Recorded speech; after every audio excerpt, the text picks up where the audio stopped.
बिस्मिल्लाहिर्रहमानिर्रहीम। अस्सलाम वालेकुम। कैसे हैं आप सब लोग? आई होप आप लोग ठीक होंगे। अल्लाह ताला हमेशा आप लोगों को हंसता मुस्कुराता खुश और आबाद रखे। तो आज की इस वीडियो में मैं आप लोगों के साथ शेयर करने लगी हूँ गाजर के हलवे की रेसिपी, जिसे बनाना बहुत आसान है। तो सबसे पहले हमने गाजर को कर लिया था कद्दूकश और फिर उसे वॉश कर लिया था। उसके बाद एक पतीले के अंदर मैंने इसे चढ़ा दिया है। बर्तन खुला होना चाहिए और इसके बाद मैंने चम्मच से इसे मुसलसल चलाते रहना है, थोड़ी देर इसे चलाना है, फिर उसके बाद मैंने इसे छोड़ देना है। और तकरीबन जब ये थोड़ा सा पक जाए तो उसके बाद मैंने इसके अंदर तकरीबन 5 मिनट बाद ही हमने इसके अंदर दूध ऐड कर देना है।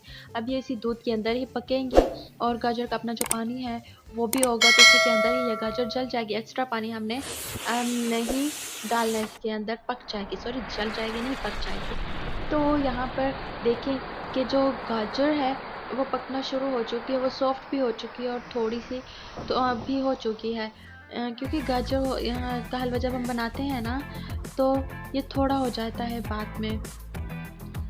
तो यहाँ पर तकरीबन आधा घंटा इसे मुसलसल पकाने के बाद इसका लुक कुछ ऐसे, स्मोक की वजह से आपको कुछ क्लियर नज़र नहीं आ रहा होगा, लेकिन मैं कोशिश कर रही हूँ कि आपको क्लियर ही नज़र आए। तो अभी तक मैंने इसके अंदर घी और चीनी ऐड नहीं की, और अगर आप ड्राई फ्रूट्स ऐड करना चाहते हैं तो आप इसी टाइम पर इसके अंदर ड्राई फ्रूट्स भी ऐड कर सकते हैं। तो यहाँ पर अब उसके बाद मैंने इसके अंदर ऐड कर देना है घी, देसी घी ऐड करना है। और अगर आप लोगों के पास देसी घी अवेलेबल नहीं है तो आप इसे अवॉइड कर सकते हैं और सिंपल पकाने का खाने का जो घी होता है वो भी डाल सकते हैं। तो अगेन चम्मच से मैंने इसे मिक्स कर लेना है। फिर उसके बाद इसके अंदर मैं डालूँगी चीनी। चीनी आप अपने टेस्ट के अकॉर्डिंग डाल सकते हैं, और मैंने अपने टेस्ट के अकॉर्डिंग ऐड किया। और तकरीबन ये चीनी 1 कप के करीब है। तो अब चम्मच से मैंने इसे मिक्स कर लेना है और पका लेना है अच्छे तरीके से। अब इसकी भुनाई होगी, जितना हो सके उतना भुनाई करें इसकी। अच्छा, फ्लेम को इस टाइम पर आपने बिल्कुल लो रखना है, लो फ्लेम पर ही आपने इसकी भुनाई करनी है। और देखें चम्मच से भी मैं इसे मिक्स कर रही हूँ और इसकी बुनाई भी कर रही हूँ। तो बस कोशिश ये करनी है कि ये नीचे से ना लगे, नीचे से नहीं लगने देना आपने इसको, और मुसलसल इसकी बुनाई करते रहना है। तो गाइस, अगर आपने अभी तक चैनल सब्सक्राइब नहीं किया तो प्लीज़ चैनल को सब्सक्राइब कर दें और बेल के आइकन को प्रेस करना बिल्कुल मत भूलें।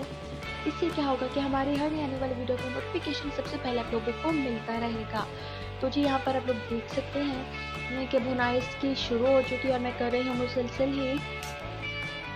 अच्छा, तो यहाँ पर गाजर का हलवा बिल्कुल प्रॉपर तरीके से बन के तैयार हो चुका है। चम्मच से मैं इसे मिक्स कर रही हूँ और फिर उसके बाद मैं फ्लेम को बिल्कुल ऑफ कर दूँगी, क्योंकि गाजर के हलवे की भुनाई भी हो चुकी है अच्छे तरीके से और ये बिल्कुल बन के तैयार भी हो चुका है।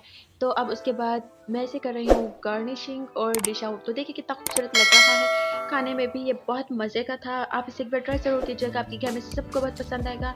बच्चों को, बड़ों को और बूढ़ों को, सबको बहुत पसंद आएगा।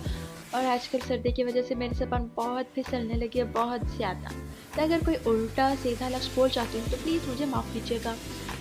तो खुदा हाफ़िज़, हम जल्द मिलेंगे एक नई वीडियो में।